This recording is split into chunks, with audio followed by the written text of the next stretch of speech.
The Lenten season, beginning with Ash Wednesday, is a time for penance, mercy, and healing. We'll talk with Archbishop Blase Cupich about the best ways for Catholics to observe Lent. Thousands attend the Rite of Election in the Archdiocese of Chicago. We'll discuss the significance of this most important liturgy. And we'll take you to Parish Leadership Day, where the theme was Living the Sacraments. You're watching Catholic Chicago.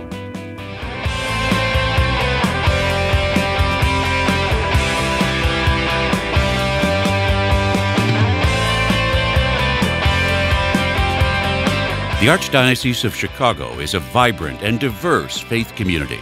We celebrate our faith through worship, evangelization, and reaching out to the needy. Welcome to Catholic Chicago. Hello, I'm Todd Williamson, Director of the Office for Divine Worship for the Archdiocese of Chicago. And joining me here in the studio for the next half hour is Archbishop Blase Cupich. Archbishop, welcome. It's good to see you again. Good to be with you, Todd. Thank you. We are filming this show in the second week of Lent, which is one of my favorite seasons. But I don't know that that's always the case for most Catholics. When I was younger, it always seemed to me that the purpose of Lent was to make us miserable. Walter Burkhardt has that great line, most Catholics go into Lent kicking and screaming, he says. But in the heart of it, it's a positive season. The whole focus of the season is positive. Is that not the case? Well, yes, and I would say that the people of God obviously look forward to it, because when you look at the number of people who come to church on Ash Wednesday, our churches are overflowing. It's not a holy day of obligation, but you would think it was compared to other days that people would come to Mass. So I think people deep down are looking for an opportunity to kind of reboot, to start all over again. And I think that down deep people do look forward to this season. It's an opportunity for so much if the focus can stay on the purpose of fasting, right? The purpose of prayer, the purpose of almsgiving, the purpose of giving something up or taking something extra on. I mean, we don't do those acts just for themselves. They're meant to prepare us, right, for Easter. Well, they are. And it's very important to keep in mind, too, that these are all acts in which we become detached from those things that have a hold on us. There are areas in our life that all of a sudden we begin to have an inordinate attachment to, whether it's food or drink, whether it's some of our resources that we convince ourselves the more we have, the more we are, and also our time, which we want to manage our time by ourselves.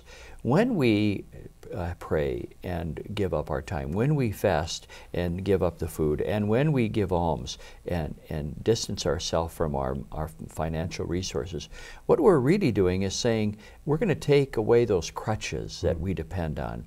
And we're going to depend more on our attachment to God. We're going to rekindle that attachment to God. And that's really what is to take place during the season of Lent. I've heard you talk in the last couple of weeks a number of times about the season, making note that what you really hope is that Catholics find God in other areas of their lives where they don't normally look. That's right. And in a way, we should pay attention to the word Lent. It comes from an Old English word that means springtime. Now, in these days when it's still snowy and cold, we need that frigid, word. that it gives us a little bit of hope. But what it does is remind us that springtime comes in a period that we don't see what's happening right away. But beneath the soil, we know there's a lot of life and activity happening, ready to emerge as the days begin to be longer. There's more sunshine. It does interact with the seed beneath the soil. So there's movement there in the underneath of our lives as well. And so this is a springtime, but not the springtime that's in full bloom, but the springtime that begins beneath the surface, beneath the soil, beneath the surface of our lives as well. You've also used the word in that that description of Lent and where it comes from. The word it means spring and renewal, you've said. Right. Renewal of what? Renewal of the life that's within us. That's why we have in that wonderful text in Scripture, the woman at the well that comes to us with the third Sunday of Lent in the eighth cycle, and with the scrutinies. What that is to do is to remind us that, as Jesus says, you don't need to go to a mountaintop to find God. What you do is you find the wellspring within inside of you, and that is what he's trying to tap into. That grace that's within us, that's working in hidden ways. And so it's very important, I think, for all of us to keep in mind that God's already working in our life, even before we do these acts of penance, even before we fast, pray, and give alms. God is already searching our hearts, and we should be attentive to those graces. What prayer, fasting, and almsgiving do is suspend all the other satisfactions we have so that we can be satisfied with God working in our lives. I love the baptismal imagery that's in that gospel that you cite, and as well as the two that follow from John. That's the whole right. season has that element. And the thing that Jesus says to that woman at the well is, if only you knew who was asking of you for water. If only you knew who was coming into your life. And that's the real focus we should have. We focus so much on the things that satisfy us easily, that give us immediate satisfaction. And this season is to suspend all that, to see how now God is coming in a new way in our lives. One of the, I think, most telling pieces even of that account, that gospel account, is in the way that you're speaking here. Who's at the well first? That's right. Jesus is, right? And so what you're saying is in our lives, in all that we deal in, Jesus is always there first. Christ is always there first. Yes, and notice that John is very clever in bringing this woman to the well at noon. Well, all the other women are coming early in the morning. And she doesn't go there because she knows they're there early in the morning talking about her. She's the woman in the city, in the town, that in fact has been married 5 times. And so she is coming when nobody else is going to come to the well, because she wants to avoid them. So she is surprised that Jesus is there. Not only that he's talking to her, but she thought she could get away with going to getting water at noontime when nobody would notice. And unfortunately, the water that she takes home every day is stale, just like her life. Yeah, it's a season that offers so much for us Catholics. It begins, of course, with the great day of Ash Wednesday. You made mention of that just a few moments ago, and how Ash Wednesday never ceases to pull Catholics together. You had an experience of that this year at St. Peter's in the Loop, St. Peter's downtown, known for the numbers of people that go there on Ash Wednesday.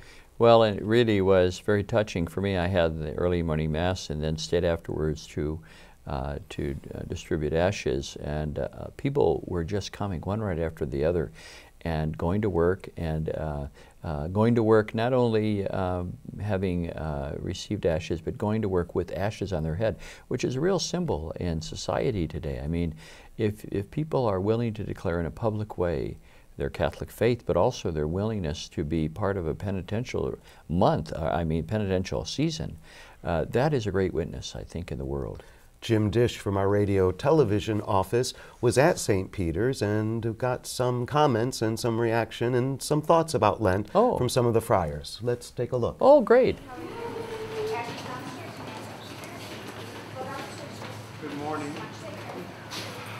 Good morning, Ash Wednesday is kind of a miracle at St. Peter's. From the rising of the sun to the going down thereof is an unceasing flow of the faithful.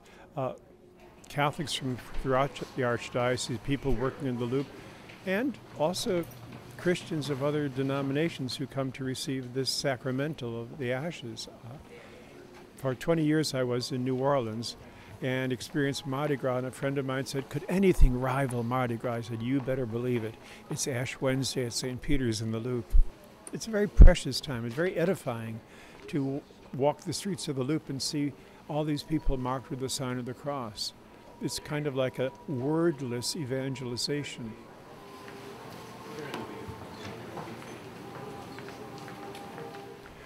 Everybody from people from City Hall, the State Office building, clerks along State Street at Macy's, beauticians, hairstylists, anybody you find in the loop, they all come here and they're all welcome here. Certainly an impressive show of faith with all of those people and the looking for, wanting the ashes. Right. Also on that day, if I remember correctly, Archbishop, you gave an interview about the importance of the Festival of Forgiveness. Right. I got there early, and I was very pleased that the media from Chicago were present. I talked about the Festival of Forgiveness and then answered their questions.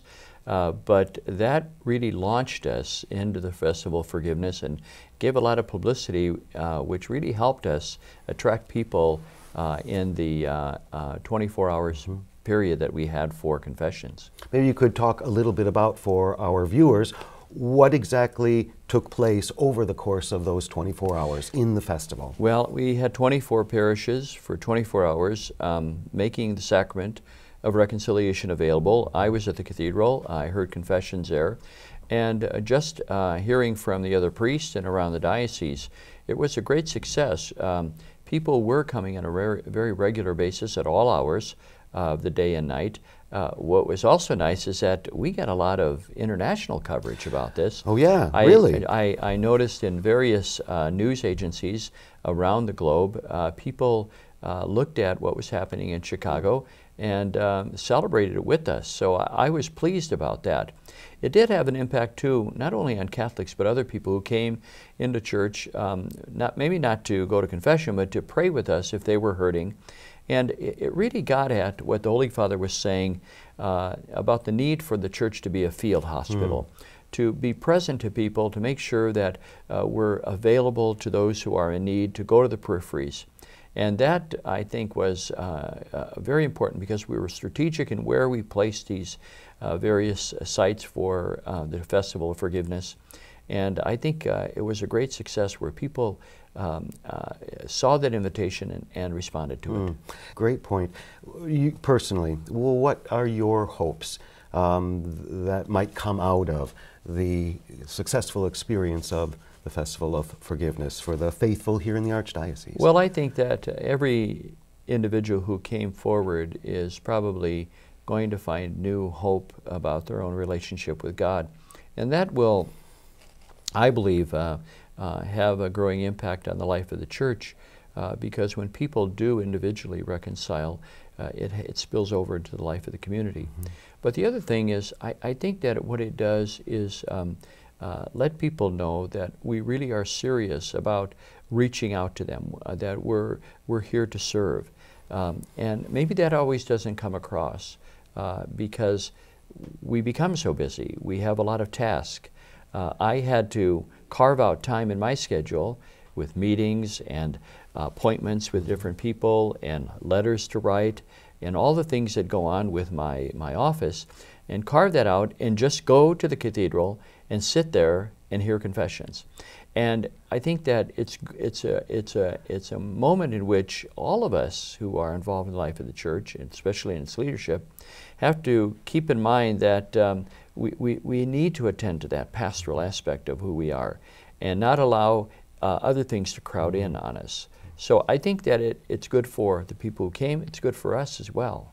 As a priest, yes. As the bishop of our diocese, our chief shepherd, is it satisfying to you to celebrate reconciliation? It is, and I like to do it as often as I can. And it's why, one of the reasons why living at the cathedral, I like also celebrating Mass every day.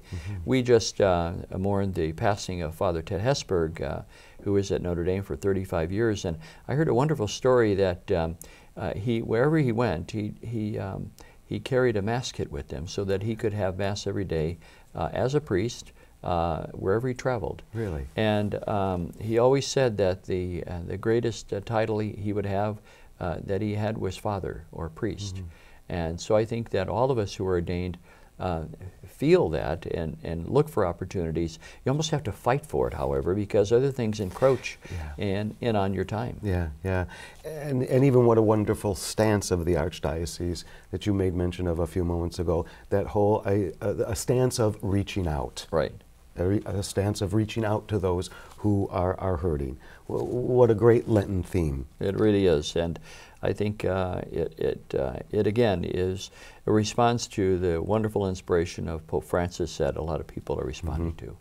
One of, I think, the most important aspects of this season are the rites around initiation, and in particular the rites of election. We've just finished celebrating 5 rites of election here in the Archdiocese at Holy Name Cathedral. That's a large number of rites in terms of other dioceses.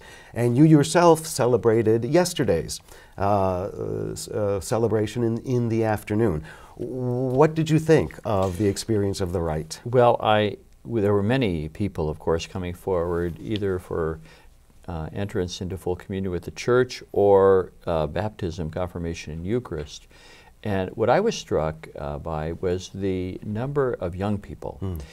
I would think that the mean age was 25, which was very hopeful. And so it gave me an opportunity to speak to them about the importance of their making a contribution to the life of the Church. Their faith is tender, and so the community needs to be there as a support, but they also are an inspiration to all of us about the new life that's being given to us. So we had the wonderful text from John's Gospel about the vine and the branches, and we all know that that branches are grafted onto a vine at times that takes a kind of a slit into the vine, which means that we have to make room for that branch to come in, and we have to sacrifice in some way to make room for it, but then also realize that the life that's within us is going to enliven that branch. So there is that kind of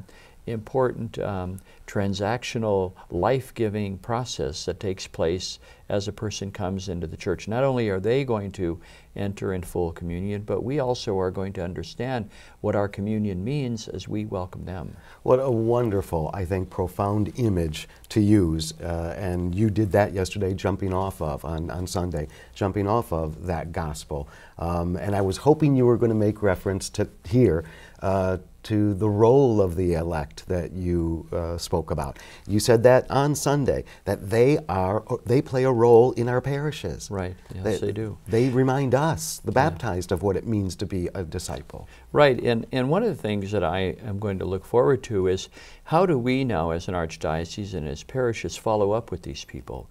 It seems to me now that we're walking with them these months as they come into the Church, and so what's the next step by which we're going to continue to encourage their own participation in the life of the Church? Because we're better off by having them come, but we're even better off than that when they participate and become a part of the everyday life of the Church. So I encourage that at Sunday when we had everybody come. For our viewers who might be unfamiliar with some of these rites of initiation, what exactly happens to the catechumens at this rite? Election, we have a different view of it, I think, in this society. Well, that's right. What it is a calling out of these people. And you know, the word church originally, ecclesial, comes from that sense of being called out. It's a Greek word that means those who have been called out and those who have been selected, elected, as you would say. And so what they do is we have an opening rite with readings, homily, then a formal presentation of those who are going to be baptized and confirmed to receive First Communion. And they come forward and they pledge that they're going to continue their formation. We ask their sponsors, we ask the community if they also are going to pledge to support them. And then they come up and they also shake my hand. And I am pleased to have them come forward be presented to me individually. And we do that as well with those who are already baptized, who are coming into full communion with the Church, in which they also make a pledge to continue, and their sponsors and the community as well would make a pledge along those lines as well. So it was a public manifestation, a public moment in which we say to these people, especially those who are coming into the catechumenate, that they're already part of the Church. It's the ancient tradition of the Church. If someone is in the catechumenate already and has been elected already, they receive Christian burial. They're treated just as a Christian does. If they were ever, for instance, if they died or were martyred and they were not baptized yet, we call that the baptism of desire. And so they already are a part of the life of the Church, and they're part of the order of catechumenate. Just as I'm part of the order of those who were ordained. This is an order within the Church. A formal order within Exactly. the Church. One other event that we wanted to talk to you about today, Archbishop Cupich, was Leadership Day. Leadership Day was right before Lent began. Right. And it's an annual event, a big event here, your first time experience it. We talked about the sacrament of penance as well earlier, and Parish Leadership Day had this year carried the theme of living the sacraments. Attendees could choose from more than 100 workshops on issues pertaining to parish life. Interested parishioners and lay leaders, along with priests, religious, and parish staffs, could attend the event at Marist High School. Archbishop Cupich, this was your first Leadership Day in Chicago, and before celebrating the closing Mass, you participated in a question and answer dialogue with attendees. I know you've had a busy schedule. Have you been able to enjoy and see our beautiful city? Yes, by living downtown, I get out and take walks, and I go around incognito. And you can do that in the wintertime. I don't know what's going to happen in the summer. But yes, I do. Are we considering allowing pastors who are near retirement to remain in parishes as pastors for 15 more years plus? I'll let the priests vote on that one, but I heard a definite no over here. You know, though, I think it's unfair. I have to work till I'm 75. I can't retire till I'm 75. What's the deal here? I got the short end of the stick. No, well, I think that a lot of fellows are tired by the time they get to 70. I mean, they've been at it since they were 26 years old. That's a long time, huh? When you're 44, 45, 50 years in the job, that's tough. So I'm not going to, some guys do stay on beyond 70, and they're very generous about that. But I would tell you this, all of our guys who are retired, for the most part, if they're healthy, they help in parishes. They're a great resource, and we're glad about that. That was indeed an exciting day. You were there, I was there, lots of people there. Great opportunity for many people from the parishes to have an experience of you.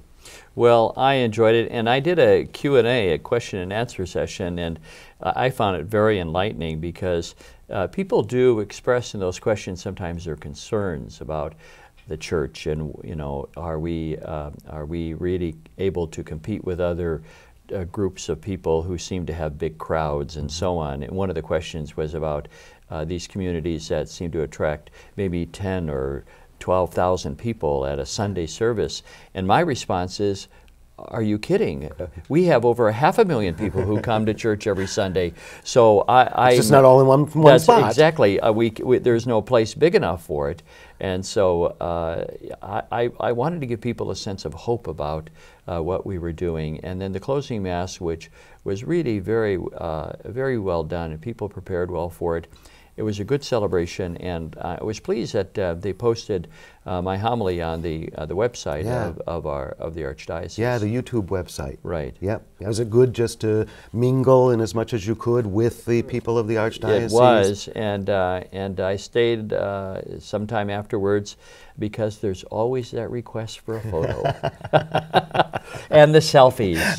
And the selfies. You do them so well. Well, you do them so well. Exactly. Finally, let's take a look at a few of the recent activities that help make the Archdiocese of Chicago such a vibrant faith community.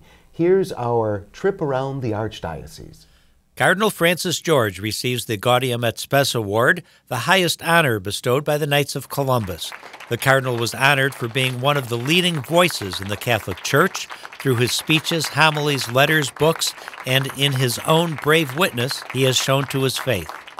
So this award is for you as well as it is for me, because you share the joys and the hopes, the anxieties and the griefs of all the people whom you know, and to all the people whom you don't know, but you know you're called to love, because God is love, and we are made in his image and likeness. So even as I thank the Knights for the award, I want to thank all of you here, and those whom you bring with you in your hearts and minds. The award comes with a $100,000 gift, which Cardinal George is donating to the Archdiocese of Chicago's To Teach Who Christ Is Scholarship Fund and other charities of the Archdiocese. The To Teach Who Christ Is campaign was also in the spotlight at the first Celebrating Catholic Education breakfast held at the Drake Hotel during Catholic Schools Week. Almost $250,000 was raised for scholarships to Catholic schools. Featured speaker was Archbishop Blase Cupich. I welcome the challenge of making the case for that partnership and the opportunity to invite you to join me in building on all that we have received. Your presence today makes me proud, but keeps me humble, in knowing that none of us can do this alone. Thank you for your support. Archbishop Cupich joined hundreds of students from Catholic schools at Holy Name Cathedral for the Black Heritage Prayer Service. This year's celebration included the first Black Heritage Award presented to sports radio talk show host Lawrence Holmes, a product of Catholic education. I'm the one that's getting the award, but I'm proud of you, and I'm so excited for what you might do. We might have the person that cures cancer in this room. We might have the first person to step on Mars in this room. There are a lot of people who are going to tell you not to think too big, not to dream too big. But those people are wrong. You can be whatever you want to be. The prayer service marked the 37th anniversary of the celebration that honors the rich history of Black Catholics in the Archdiocese of Chicago. The last event we saw in that video, Archbishop, was the Black Heritage Prayer Service. How was that for you? Well, there was a lot of energy in the church that day in the cathedral, and I had a chance to visit with a lot of the young people who were there, very proud of their heritage, and rightly so. It was an opportunity to hear the stories of people, and I wanted to let the young people know that their story was also my story, because they have an impact on all of us, and we need to hear that story in order to really recognize who we are. That kind of exchange, I think, was a good moment for everyone present, and there was a very warm and yet vibrant feeling among everybody. Oh, nice. Sounds like a wonderful celebration. It was a great celebration. Excellent. Archbishop, as always, thank you so much for your time. Thanks for your insights. Thanks, and Todd. Thanks for Appreciate your comments. it. We're finished already. That's how fast it goes. They don't when you're having fun, That's right. Thanks for watching. I'm Todd Williamson, and we will see you again next time on Catholic Chicago.